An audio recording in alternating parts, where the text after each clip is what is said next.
मैं हकीम मुज़फ़्फ़र हुसैन अजमल प्रोफेटोपैथिक हकीम मुज़फ़्फ़र हुसैन अजमल आपसे मुखातिब हूँ।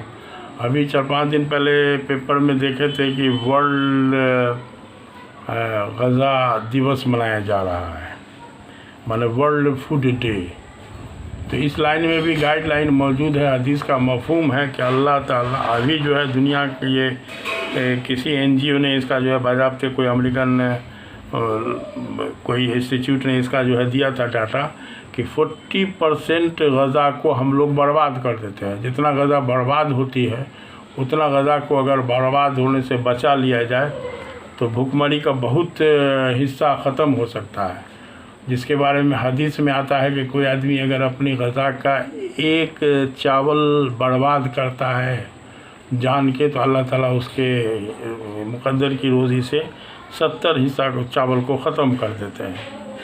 इसलिए हदीस में है कि कोई लुक़मा अगर गिर उड़ जाए तो पहले तो दस्तरख़्वान बिछा के खाया जाए, अगर कोई गिर जाए तो उसको झाड़ पोंछ के खा लिया जाए, इसलिए कि अल्लाह की नेमत है। तो बहरहाल हम लोग छोटी मोटी सब हदीस पर अगर अमल करेंगे और ग़ज़ा की अहमियत, ग़ज़ा की हिफाजत जो है करना शुरू कर देंगे तो ज़ाहिर सी बात है कुछ ऐसा सीन सब गुज़रा होगा। आप लोगों के सामने भी सोशल मीडिया का ज़माना है कि कचरा पर जो है एक इंसान का 3-4 साल का बच्चा भी कचरा से चुन के खा रहा है और उसी के बगल में कुत्ता भी खा रहा है। तो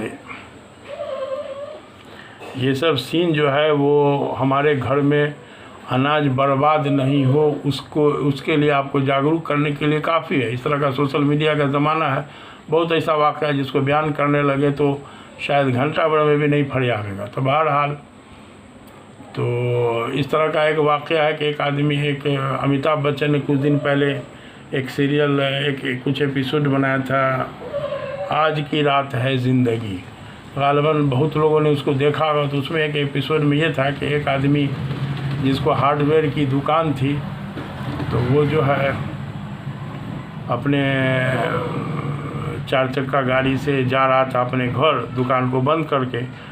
तो एक जगह रेलवे क्रॉसिंग के बंद था तो वहाँ पर गाड़ी रुकना पड़ा। तो उसके बगल में कचरा का ढेर था और उसी के बगल में एक आदमी ऐसे अंदाज से पड़ा हुआ था जो ये परेशान हो के नहीं समझ पाए ये क्या कर रहा है। तो बगल में एक आदमी बैठा हुआ था, तो कह रहे क्या कर रहा है, तो क्या करेगा, ये भूख से ये परेशान है, तो कई दिन से खाना नहीं मिला इसलिए इसकी ऐसी हालत है। तो उसी वक्त वो अपने वहीं पर ड्राइवर को कुछ पैसा दे के होटल में भेजा, बोला के जाओ 2 आदमी का खाना पैक करवा के ले आओ।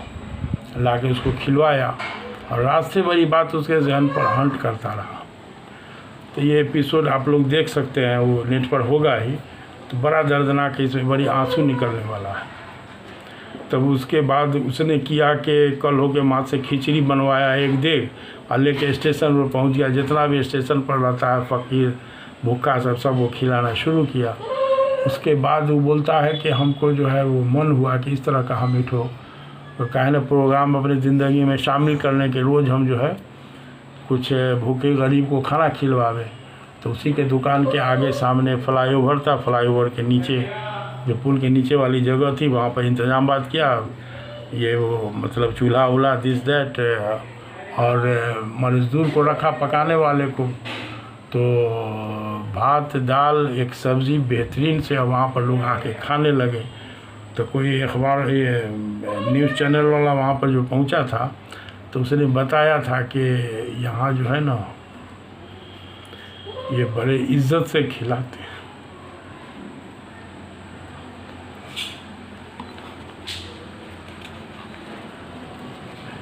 – 130 या 35 आदमी रोज़ आके वहाँ पर खाता था। तो बहरहाल हम नहीं बयान कर पाएंगे क्योंकि जज्बात उसने जो अपनी ज़िंदगी बताया था ये इससे और दर्दनाक है। जिस दर्दनाक हालत की वजह से उसके दिल में बात पैदा हुआ कि नहीं गरीब को हमको खिलाना है। तो एपिसोड को देख लीजिए, नहीं तो मतलब ये कि उसके यहाँ भी भूखमरी थी, वालिद मर गए थे। तो बोला कि एक टाइम का खाना जो है ननिहाल की तरफ से उसको मिलता था और एक टाइम वाला खाना समझिए ज़्यादातर भूखमरी होती थी। माँ बेचारे सिलाई उलाई करके कुछ अपना इधर उधर कर लेती थी किसी तरह से। तो एक बात बताया कि जब कहीं से दावत मिलती थी तो हफ्ता 10 दिन पहले से इंतज़ार में रहते थे कि उस दिन अच्छा खाने का मौका मिले। तो ये वाक़या इसलिए बता रहे हैं कि सब वाक़या याद होगा तो खाना को बचाने का खाना की अहमियत समझ में आएगी, उसको हम बर्बाद नहीं करेंगे। इसलिए कि खाना बर्बादी एक बहुत बड़ा मसला है। आप चले जाइए फ़ॉरेन में, कोई मुल्क जर्मनी या किसी मुल्क का है ये कानून है कि आप अपने ज़रूरत से ज़्यादा अगर खाना टेबल पर मंगवा लिया और उसको खा नहीं पाए तब आपको फ़ाइन देना होगा। तो ये सब तरीका जो है यूरोप वाले बहुत अच्छे से इस सब पर सिविलाइजेशन है, तालीम है, तो अमल कर रहे हैं। ये हम लोग के तो हदीस की चीज़ थी, हम लोग को इस पर थोड़ा सा ज़्यादा अच्छा से अमल करना है ताकि हमारे बिरादर वतन वाले जिनके यहाँ इस सब का कोई वैल्यू नहीं है वो सीखें। इसलिए कि उनके भोज में खाना जो बर्बाद होता है ये बहुत अच्छे अंदाज से आप देख सकते हैं। तो बहरहाल खाना को बचाया जाए और भूख का एहसास रोज़ा के ज़रिए कुछ हो जाता है, तो रोज़ा तो मुसलमाने रखेगा ना। तो अब यह है कि हम अपने अमल से अपने बिरादर वतन को कुछ ऐसा कुछ सीख दें और भूख से बचाया जाए। तो उसके लिए दाना की अहमियत को समझेंगे तो उसके लिए वर्ल्ड फूड डे मनाते हैं। अभी से 1 हफ़्ता पहले हुआ होगा, कोई डेट है याद नहीं है, डायरी में हमने कहीं पर नोट किया था। तो बहरहाल इस तरह की बात सब है, बड़ा अजूबा बात सब होगा, तो थोड़ा इस पर ध्यान दिया जाए और इस पर जो है वो अमल किया जाए तो ठीक है। दाना बचाइए और इससे भूखे का भला हो जाए, भला कीजिए तो ठीक है। तो अल्लाह के नज़दीक तो सदका जो है वो जहन्नम से, आग से बचाने वाली चीज़ भी है ना। तो अब यह है कि बचेगा तब सदका होगा इंशाअल्लाह। तो इस नियत से जो है वो इस पर अमल किया जाए, ठीक है। तो जय हिंद।